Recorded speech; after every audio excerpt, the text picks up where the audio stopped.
মুর্শিদাবাদের ঘটনা কোনো প্রথম ঘটনা নয়, এটা আমাদের পশ্চিমবঙ্গের ছবি, যেটা বারবার সিংহাসনের বলি চড়ে। আমাদের রাজ্যের মুখ্যমন্ত্রী মমতা ব্যানার্জির অবহেলা আর বিজেপির উস্কানি, আর এদের মাঝখানে পিছিয়ে যাচ্ছে আমাদের সাধারণ বাঙালি।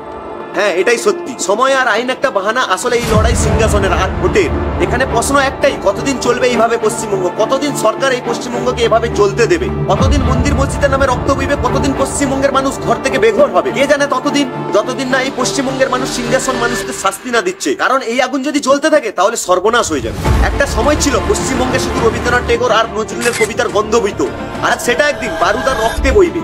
আর সেই দিন না বাঁচবে টিএমসি, না বাঁচবে বিজেপি, বাঁচবে শুধু একটাই প্রশ্ন, আমরা আমাদের পশ্চিমবঙ্গকে কি থেকে কি বানিয়ে দিলাম। এক পাশে দিল্লির চিৎকার, যেটা আইনসভার আইন, এটা মানতে হবে, আর অন্যদিকে আমাদের পশ্চিমবঙ্গের মুখ্যমন্ত্রী জিদ ধরে বসেই আছে, এটা পশ্চিমবঙ্গে চলবে না, পশ্চিমবঙ্গে সময়ের খুঁটি পুঁততে দেওয়া হবে না। কিন্তু এই দুজনের মাঝখানে পিছিয়ে যাচ্ছে পশ্চিমবঙ্গের সাধারণ মানুষ।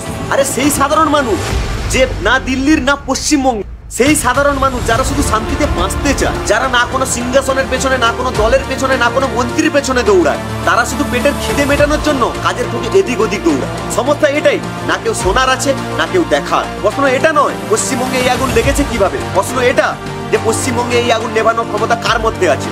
মমতা ব্যানার্জি পশ্চিমবঙ্গের মুখ্যমন্ত্রীর মধ্যে, যার একটা শব্দ কলকাতা থেকে কুচবিহার পর্যন্ত শোনা যায়, সেই মন্ত্রী আর চুপ আছে।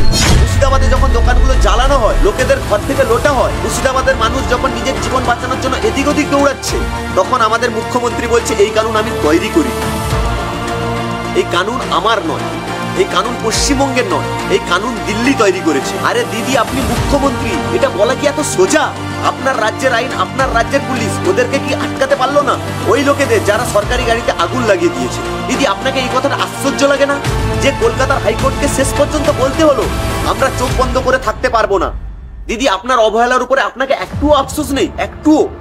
যে কেন্দ্রের সরকার থাকতে থাকতে হাইকোর্টকে আদেশ দিতে হয় রাজ্যকে বাঁচানোর দায়িত্ব এবার কেন্দ্রকে দেওয়া হোক।